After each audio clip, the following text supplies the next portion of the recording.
We go for a walk. What's the name of the place? Something Del Carmen. The Path of Sense. It does smell nice. Cruz del Carmen. Cruz del Carmen. Carmen. Carmen. Them trees. Oh, it's beautiful. This path ends apparently a firewall. I don't know what it means by firewall. Probably a wall of fire. Ooh.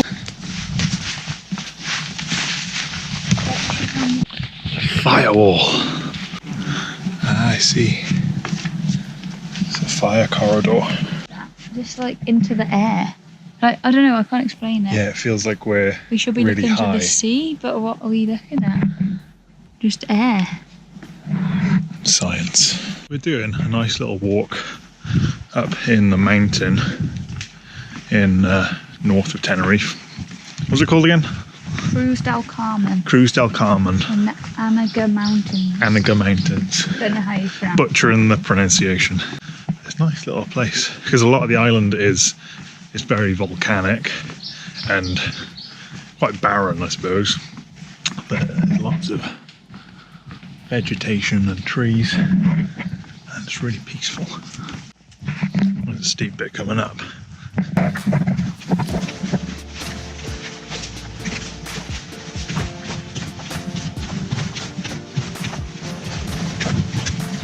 I've been reading a lot more about barefoot running and just being barefoot since we've been on the holiday. Barefoot running step by step by Ken Bob. Yeah, I think Ken Bob, the barefoot running guru. And yeah, just been trying to be barefoot as much as possible on the trip. I was just saying to Michaela how it makes so much more sense in an environment like this, where the ground is just so natural and it feels almost nourishing on your feet. Whereas earlier we were walking about in the city, I was having to watch out for broken glass and dog poo and everything. Yeah, it's definitely, I'll put a link in the description to the book, but it's worth checking out if you want to find out a bit more about barefoot running. It just makes a lot of sense. Let's have a little jog.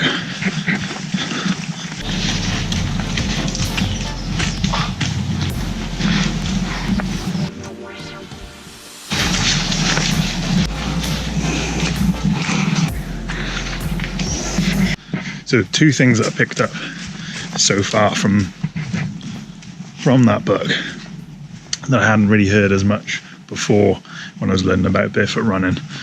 One is bend your knees a lot more than you would initially think. So then your knees act as kind of shock absorbers, or at least it puts a lot less pressure through your knees and through your hips. So it's a lot less jarring. It's much easier to run soft.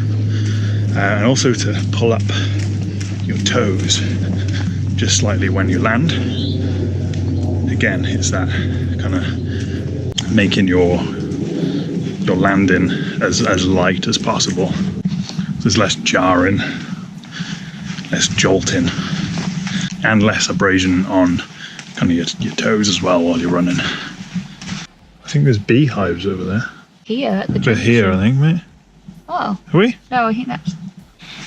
Clueless. I think it's a viewpoint. Yeah, let's go and have a look. Mirador viewpoint. Is that a beehive? Or is that just a... Oh no, it's a meteorological sensor. Weather station, that's the thing. Okay.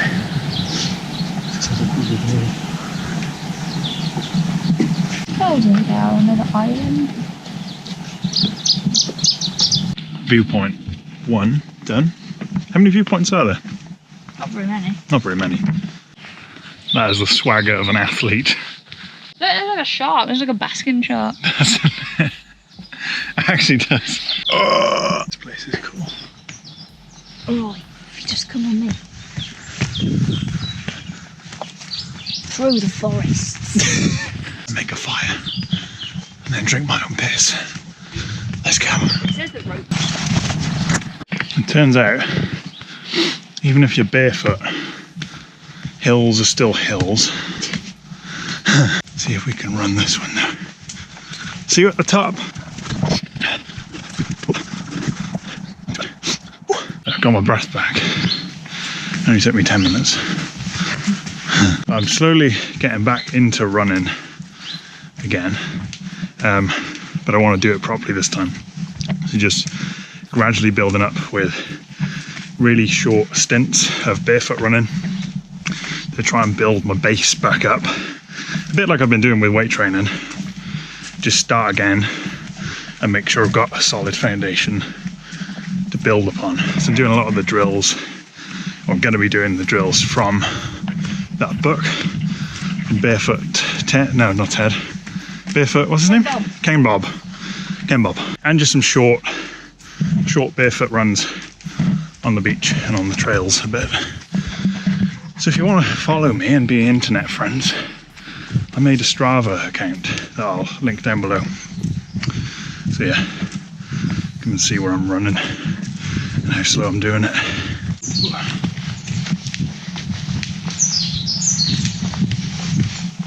Back on the bridge. I think we found the main viewpoint.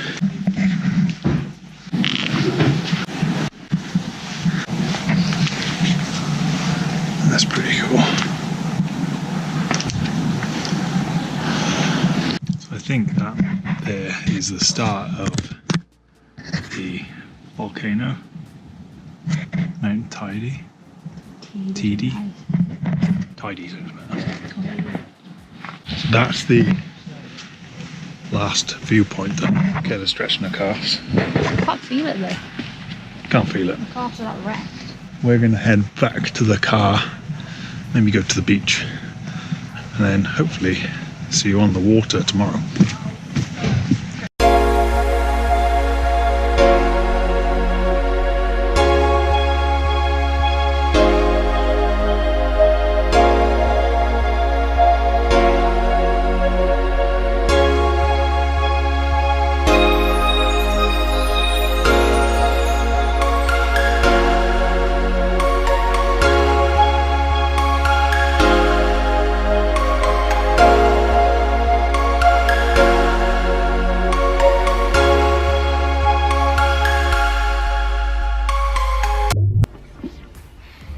Hi. It turns out if you go barefoot running and you go kayaking for a few hours and you haven't done it for several years, then you get a bit sore.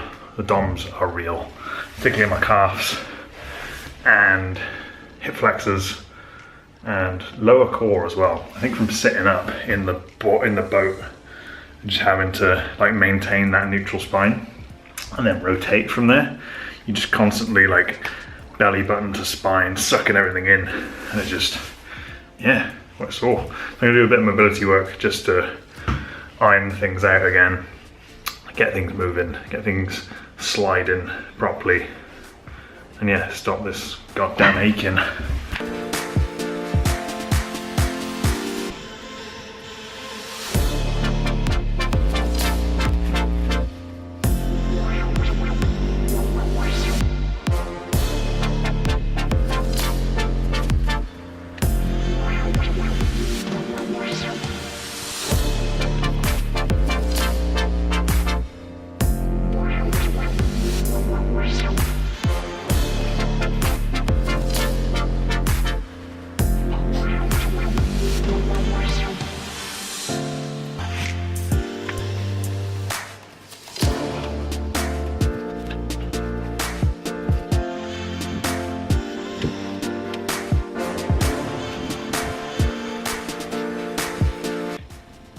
Such a nice one for opening up toes and through the quads as well at the same time, and getting a bit of shoulder extension too.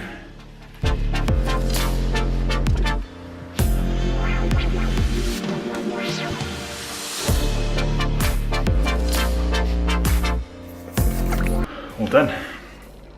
It's nice to take that time. That was 5-10 minutes just to check in and kind of do a little bit of self-care, I suppose, or maintenance. Doesn't take a whole load of effort to stay on top of things with mobility, but you get massive benefits from it, or at least I do. And that's kind of been something we've been focusing on the last week or so when we've been over here in Tenerife, just taking essentially like a week or two off to deload, focus on mobility, focus on just moving in a different way. So the barefoot running, swimming, open water, the kayaking as well. Just finished up 2 or 3 months, 3 months of basically just strength training. That's mainly what I've been doing, and a bit of jiu-jitsu. Been doing basically a modified version of strong lifts, which I'll do a video on another time. Oh, they are noisy buggers. Yeah, the holiday kind of it was timed quite nicely because I was getting to the stage where I was feeling like I was near to overstretching. So it just worked out perfect to have a week or two off, just to reset, move the body in a different way, and then hopefully I'll go back to the gym a bit stronger and feeling refreshed next week. I think a lot of the time we grind out until our body forces us to take time off, whether that's through an injury or illness or just being burnt out. But I'm getting a little bit better, I think, hopefully, at taking that time before my body tells me I have to. I've still got some work to do with that, but yeah, getting there, I think. I think for most of us, we could benefit from doing that. If we're not professional athletes and our goal is just to move a little bit better and be healthier, then listening to our body and perhaps under training slightly is better than completely pushing yourself to the limit and overtraining and overstretching and running into issues like adrenal fatigue and all that sort of stuff. So yeah, hope you enjoyed this little video. I should be back doing some more regular ones now. Had a bit of time off to think about things and chill out. So yeah, I'm gonna go and put some sun cream on this ridiculously burnt nose and go to the beach, have a bit of a swim, probably fall asleep, and eat some chocolate. Yeah, that's about it really. I'll see you again.